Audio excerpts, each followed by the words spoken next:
This week, we chat to Australian 2021 Queensland Country Life Beef Achiever Tracy Hayes about the challenges and opportunities facing the beef industry. Welcome to the program, Tracy. Thanks, Claudine. It's lovely to be with you. Can you tell us a little bit about why you were chosen as the Australian Beef Achiever? Oh, look, it was an absolute privilege to be chosen as the Beef Achiever during Beef Week this year. I consider it a real privilege to be part of the champions of industry that have come before me, and largely the award was in recognition of, I guess, my contribution along with others to the beef industry over a number of decades now, and in particular the live export class action, which, as most people will be aware, has been running now for almost a decade. I can really feel your passion for this. What kept you motivated?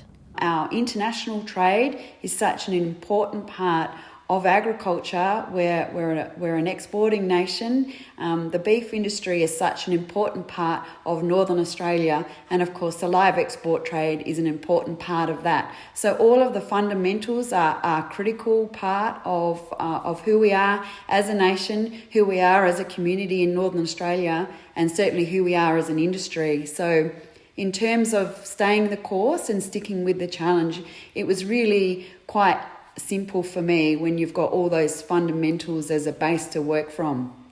It appears to be a great time to be in the beef industry. What are some of the standout opportunities for the next 12 months? Agriculture is cyclical. We know that there will be challenges, whether they be environmental or economic, and shocks coming at us down the track. So it's a really great time now to be building resilience, building a war chest, positioning for the next challenge that comes along, where it's not always easy when you're in a commodity such as beef and you're dealing with the vagaries of global trade. That there's not always the capital available to provision for capital investment, or succession is another big challenge for us as a sector.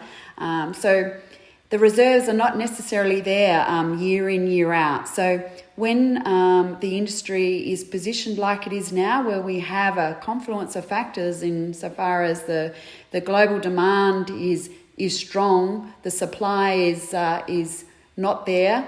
The environmental conditions are not too bad in some areas of Australia, so the conditions are right for a healthy balance sheet at the moment. So for me, it's a great opportunity to provision, prepare, mitigate, diversify even, and prepare for the next cycle. Speaking of diversifying, you're based in the Northern Territory where beef is a major player, though now we're seeing a real push into crops like horticulture. Is the top end set to be the next food bowl in Australia? Yeah, look, it's a great question. The northern part of Australia has been involved in hort and agriculture for many years. We've got generations historically of a strong influence of Chinese farmers in the top end of the north particularly, and of course the Indigenous communities. As a territory, we've got great soils, and there's plenty of sunshine. And some of the fundamentals, the Commonwealth, of course, are investing in the North Australia Infrastructure Facility. The CRC for Northern Australia is another initiative investing in R&D and new technologies. The Territory Government, of course, also has a focus. So we're continuously working towards being opportunity ready, never taking our eye off that ball. And as an industry, we can also contribute to that. So the National Farmers Federation have expressed an aspiration to, we're heading towards, a goal really. We're heading towards $100 billion by 2030.